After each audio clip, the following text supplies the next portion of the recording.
You're still doing that internet thing? My brother David smirked across the Thanksgiving table, carving into his turkey with an air of superiority that only a Wall Street banker could muster. What is it again? Selling stuff on Amazon?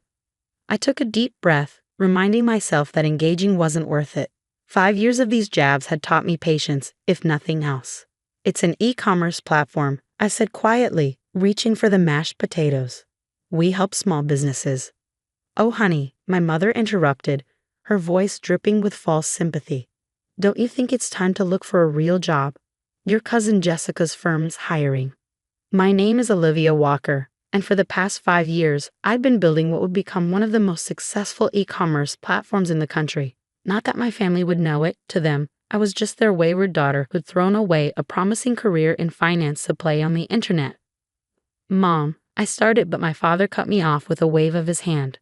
Enough, Olivia. This little hobby of yours has gone on long enough. You're 30 years old. It's time to grow up and join the real world. The real world. As if spending 18 hours a day building a company from scratch wasn't real enough.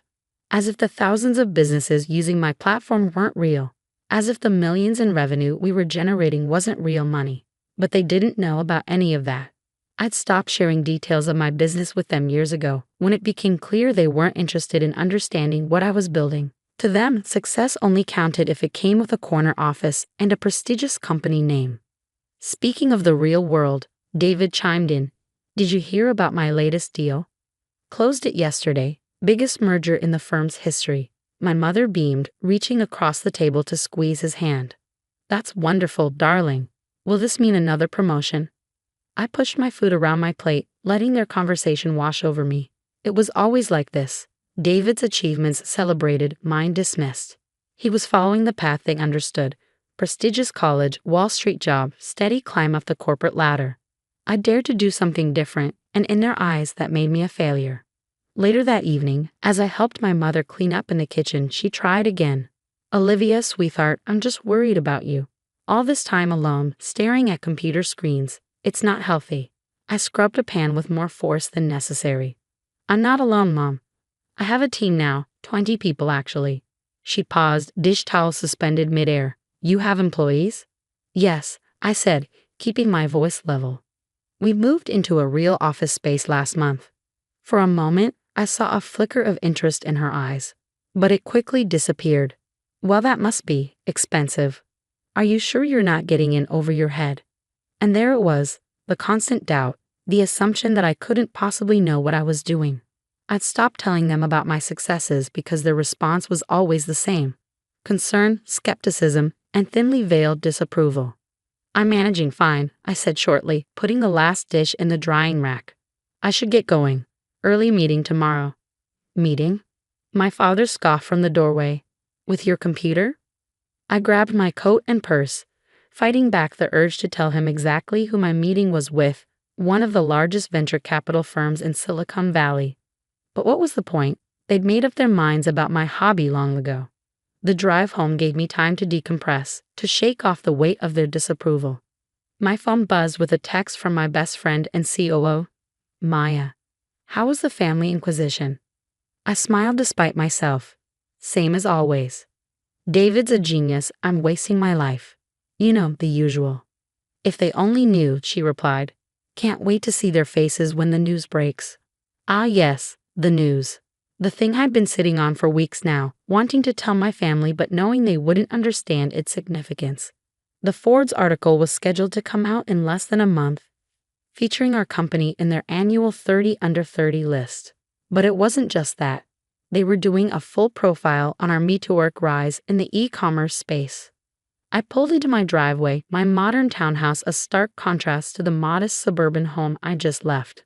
Another sign of success I kept quiet about. My family still thought I lived in my starter apartment, barely making ends meet. Inside, I kicked off my heels and settled onto my couch, opening my laptop to check the day's numbers. Even on Thanksgiving, our platform never slept.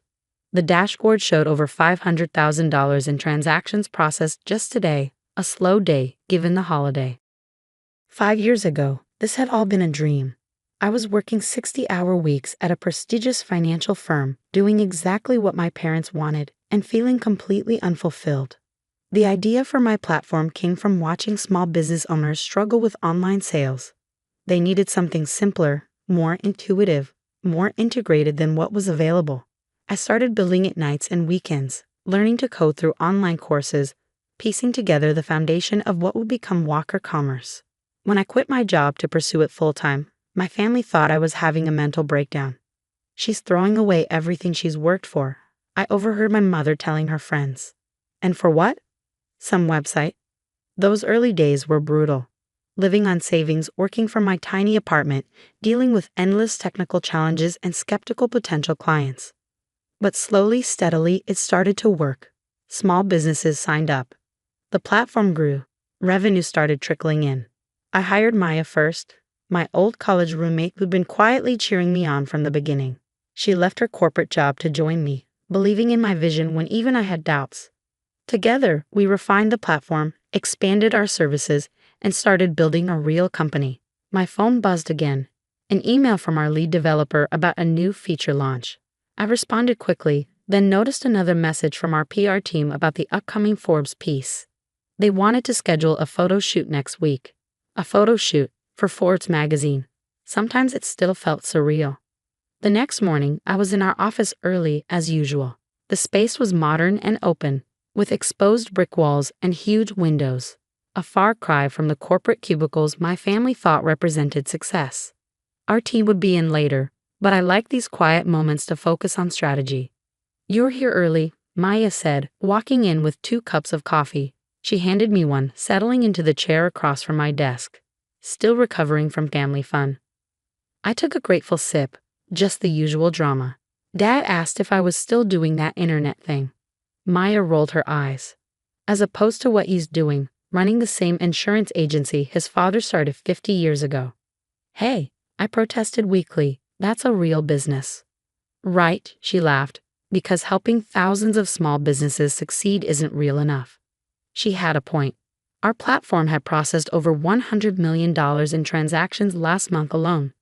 We'd helped countless small businesses survive and thrive during the pandemic by giving them easy access to online sales. Our latest valuation put us at just over $500 million. But try explaining that to people who thought success meant wearing a suit and sitting in meetings all day. "The Forbes piece comes out in 3 weeks, Maya reminded me. "Have you decided how you're going to tell them?" I sighed, leaning back in my chair. "I was thinking of just letting them find out when it publishes. Is that petty? After 5 years of them dismissing everything you've built?" "No, it's not petty. It's karma." Our conversation was interrupted by the arrival of our development team, eager to show us the latest platform updates. Soon the office was buzzing with activity. Designers collaborating on user interface improvements, customer service reps helping clients optimize their stores, marketing team members planning our next campaign. This was my real world. A thriving company built from nothing but an idea and relentless determination. Every person here believed in what we were doing, understood the vision I had from the beginning. Unlike my family, they didn't need to see my name in Forbes to know we were building something extraordinary. Later that afternoon, I had a video call with our newest board member, a veteran tech entrepreneur who'd invested in our latest funding round. "The numbers look fantastic," he said, reviewing our monthly report. "You've built something remarkable here, Olivia.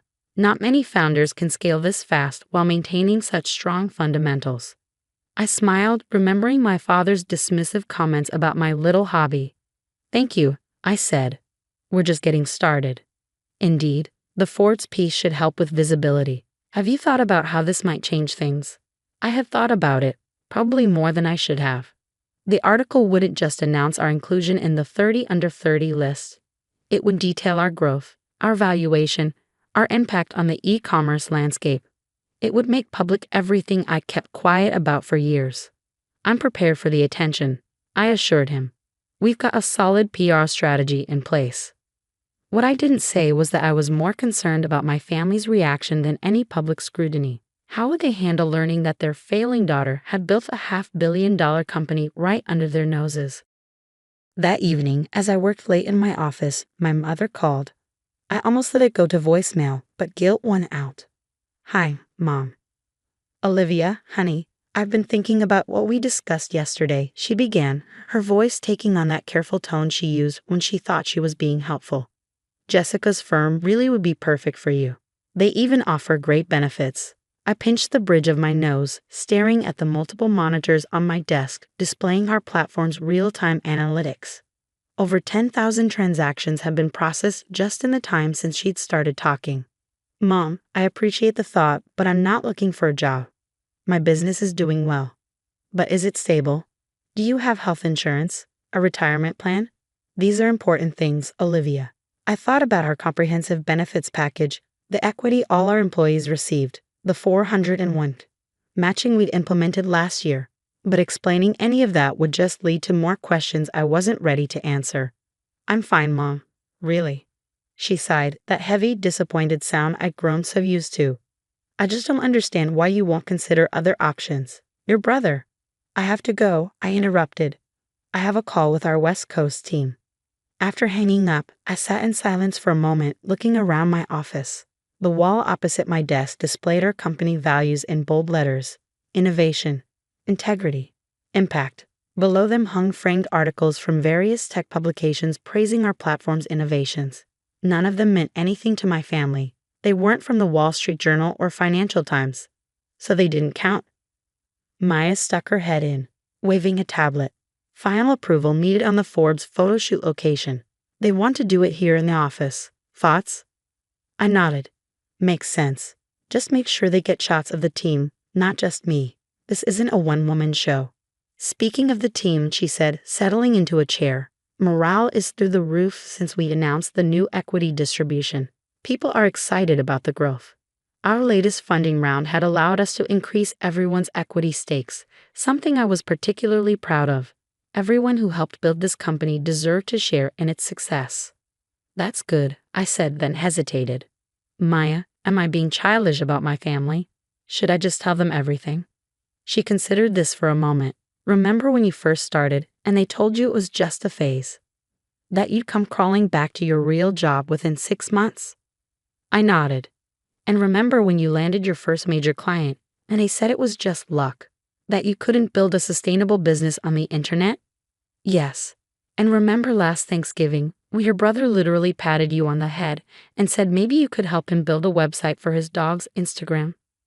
I couldn't help but laugh at that memory. Okay, I get your point. They've had 5 years to take an interest in what you're building, to ask real questions, to understand why you believed in this so much. They chose not to. Let them find out with everyone else. She was right, of course.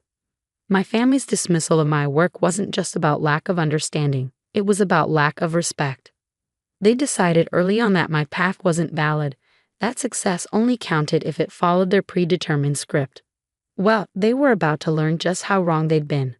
The morning the Forbes article was scheduled to go live, I sat in my office, staring at my phone. 3 weeks had passed since Thanksgiving, and my family remained blissfully unaware of what was coming. I declined their weekly dinner invitations, citing work commitments, which wasn't entirely untrue.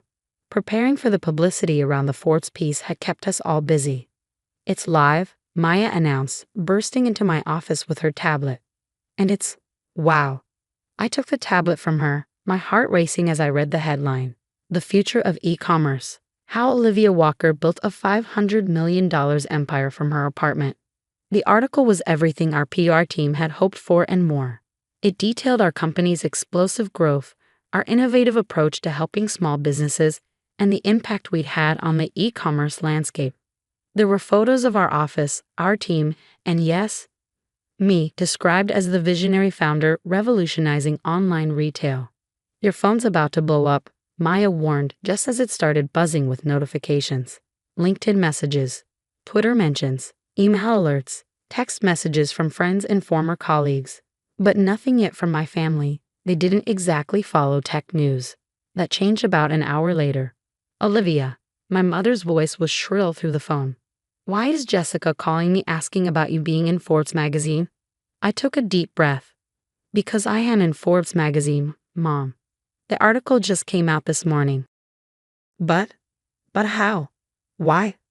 What's this about a $500 million company? That would be my little hobby, I said, unable to keep the edge out of my voice. The one you and Dad have been telling me to quit for the past 5 years. Silence on the other end. Then, we're coming over. To your office. Right now. Mom, I have meetings. Cancel them, she interrupted. Your father and I, we need to see this for ourselves. I looked at my calendar, back-to-back calls with investors and partners interested in the Ford's coverage. I can't just cancel everything. I'm running a company, remember. Please, Olivia, her voice softened. We need to understand. I sighed, signaling to Maya through the glass wall of my office. She nodded, already understanding what I needed. Fine. Come at 2. I'll have my assistant send you the address. Assistant, my mother squeaked, but I'd already hung up. Maya stuck her head in. Family drama incoming. They're coming here at 2. Can you? Already rescheduling your afternoon, she finished. Want me to warn the team? I nodded. Our employees knew bits and pieces about my family situation. It was hard to hide when we all worked so closely together. Just let them know we'll have visitors. The next few hours were a blur of calls and emails, responding to the wave of interest generated by the Ford's piece. Our PR team was fielding media requests, our sales team was swamped with inquiries, and our servers were handling record traffic from people checking out the platform. At exactly 2 p.m., the elevator doors opened and my parents stepped into our office. Their expressions as they took in the space, the modern decor, the bustling workforce, the wall of press mentions, were almost comical. Ms. Walker, our receptionist called out, your parents are here. Heads turned throughout the office. I could feel my team watching, curious about the family they'd heard so much about. I stepped out of my office to greet them. Mom, Dad, welcome to Walker Commerce. My mother was clutching her purse like a lifeline, her eyes darting around the space. My father stood rigid, his face unreadable. This is all yours, he asked. Yes, I said simply. Would you like a tour? I led them through the office, explaining each department's function, introducing key team members. Maya joined us partway through, adding context about our growth and achievements. So when you said you had employees, my mother trailed off, watching our development team collaborate on a new feature. We have 78 full-time employees now, I supplied, plus contractors and part-time staff. 78? My father's voice cracked slightly. We ended up in my office, where I gestured for them to sit. The Ford's article was still open on one of my monitors, and my father's eyes locked onto it. $500 million, he said quietly. Your company is worth $500 million. As of our last valuation round, yes. I sat behind my desk, feeling strangely calm. That was 2 months ago. Given the Ford's coverage, it's probably higher now. My mother was shaking her head slowly. But? How? When? Why did you tell us? When would you have listened? I asked. When I started the company, you told me I was throwing my life away. When I landed my first major clients, you told me it was just luck. When I hired my first employees, you worried I was getting in over my head. We were concerned, my father defended. The internet, it's not stable. We wanted you to have a real career. This is a real career, Dad. Look around you. This is as real as it gets. Just then, Maya knocked and entered with a tablet. Sorry to interrupt, but you need to see this. CNBC wants to do a live interview tomorrow morning. I glanced at the email she was showing me. Book it and get PR to prep a briefing. My parents watched this exchange with wide eyes, seemingly struggling to reconcile this version of me, the CEO, the decision maker, with their image of their failing daughter. All this time, my mother said softly, when we thought you were struggling, you were building this. Yes, Mom. All those family dinners where you pushed job listings at me. I was already employing dozens of people. All those times you worried about my stability. I was raising millions in venture capital. All those moments you compared me to David. I was building something bigger than his entire firm. My father flinched at that. Olivia, you didn't believe in me, I finished. You didn't even try to understand what I was doing. You just decided I was failing because I chose a different path. That's not fair, he protested. We wanted to protect you. No, I said firmly. You wanted to control me. You wanted me to follow your definition of success. But look where I am now. I did this my way, without your support, without your approval, without your help. My mother was crying silently now, dabbing at her eyes with a tissue. My father looked lost, his usual confidence shattered. I think, he said slowly, we owe you an apology. Several, actually, Maya muttered from the doorway. I shot her a look, but couldn't help smiling. Why didn't you tell us? My mother asked again. About any of this. I leaned back in my chair, considering the question. Would it have changed anything? Would you have suddenly understood what I was building? Would you have stopped pushing me to get a real job? They exchanged glances, unable to answer. That's what I thought, I said. I stopped telling you about my successes because you'd already decided I was failing. Nothing I said would have changed your minds until something like this. I gestured to the Forbes article, forced you to see the truth. Just then, my phone buzzed with another notification. I have a call with Singapore in 5 minutes, I said, standing. Maya can show you out. Singapore. My father repeated weakly. We're expanding into Asian markets, I explained. The call's with our new regional partners. My mother stood, clutching her purse. Olivia, please, can we have dinner tonight? As a family? We need to talk about all this. I looked at them, really looked at them. My father, who'd spent years telling me I was wasting my potential. My mother, who'd worried I was throwing my life away. They looked smaller somehow, their certainty about the world and their place in it shaken. I can't tonight, I said. We're having a company celebration for the Forbes piece, but maybe this weekend. They nodded, accepting this small concession. As they turned to leave, my father paused at the door. We were wrong, he said quietly. About everything. I hope you can forgive us. After they left, Maya returned to my office. Well, that was intense. I laughed, but it came out shaky. 5 years of dismissal and doubt, ended by one magazine article. Not just any article, she corrected. A Forbes profile about the $500 million company their failing daughter built while they weren't paying attention. That evening, at the company celebration, I looked around at my real family, the team that had believed in me, worked with me, helped build this dream into reality. We'd done this together, proving that success doesn't always look like what others expect it to. My phone buzzed with a text from David. Just saw the Forbes piece. Holy shit, sis. Why didn't you say anything? I smiled, typing back. You mean about my little internet hobby? The next few weeks were a whirlwind of media appearances, speaking engagements, and endless congratulatory messages. My parents attended every interview they could find, sitting in the audience with expressions somewhere between pride and embarrassment. At the first family dinner after the Forbes reveal, the dynamic was completely different. Gone were the job suggestions and worried looks. Instead, they asked real questions about the business, actually listening to my answers. I still can't believe it, my mother said, passing the salad. All this time when you thought I was failing. I finished. Maybe that's the lesson here. Success doesn't always look the way you expect it to. David, who'd flown in specially for the dinner, shook his head. I feel like such an idiot. All those times I made fun of your website. You were an idiot, I agreed cheerfully.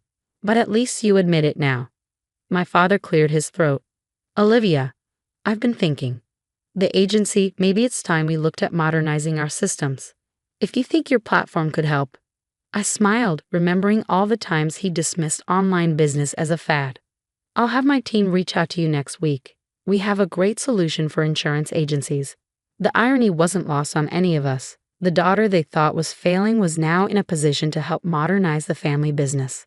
Later that night, as I drove home, I thought about how success is often quietest just before it becomes undeniable.